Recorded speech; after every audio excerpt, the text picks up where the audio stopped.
നമ്മളുടെ കൂട്ടത്തിൽ ഒരുപാട് ചിന്തിക്കുന്ന ആളുകളുണ്ട്. അക്കൂട്ടത്തിലുള്ള ആളുകൾക്ക് സ്വയം നല്ല ബോധമുള്ള ആളുകളായിരിക്കും. ഈ കൂട്ടത്തിലുള്ള ആളുകൾ കൃത്യമായിട്ടുള്ള മികച്ച മൂല്യങ്ങളുള്ള, വിശ്വാസങ്ങളുള്ള, ആന്തരിക വികാരങ്ങളുള്ള മനുഷ്യരായിരിക്കും.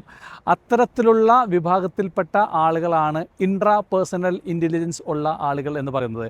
നമ്മളുടെ ഈ പറയുന്ന 9 വ്യത്യസ്ത തരമുള്ള ആളുകളിൽ 7ാമത്തെ വിഭാഗത്തിൽപ്പെട്ടവരാണ് ഇൻട്രാ പേഴ്സണൽ ഇൻ്റലിജൻസ് ഉള്ള ഈ വിഭാഗം എന്ന് പറയുന്നത്. ഒരാളുടെ സ്ട്രെങ്ത്തും വീക്ക്നെസ്സും തിരിച്ചറിയാനുള്ള കഴിവ്, അതേപോലെ തന്നെ അവരുടെ ഇന്നർ ഫീലിങ്സുകളെ പ്രത്യേകമായിട്ട് തിരിച്ചറിയാനുള്ള കഴിവുള്ള ആളുകളായിരിക്കും ഇക്കൂട്ടർ. അവർ പൊതുവെ റിസർച്ചേഴ്സും സൈദ്ധാന്തികരും അതുപോലെ തന്നെ ഫിലോസഫേഴ്സും ആയിരിക്കും എന്നുള്ളതാണ്. അത്തരത്തിലുള്ള കഴിവുകളുള്ള, ഒരുപാട് ചിന്തിക്കുന്ന, കൃത്യമായിട്ടുള്ള മൂല്യബോധമുള്ള അത്തരത്തിലുള്ള ആളുകൾ ആ മേഖലകളിൽ കൂടുതൽ ഫോക്കസ് കൊടുത്തുകൊണ്ട് ലക്ഷ്യങ്ങളെ ക്രമീകരിച്ചാൽ അവർക്ക് ആ മേഖലയിൽ തന്നെ വലിയ നേട്ടങ്ങൾ കൈവരിക്കാൻ സാധിക്കുക തന്നെ ചെയ്യും.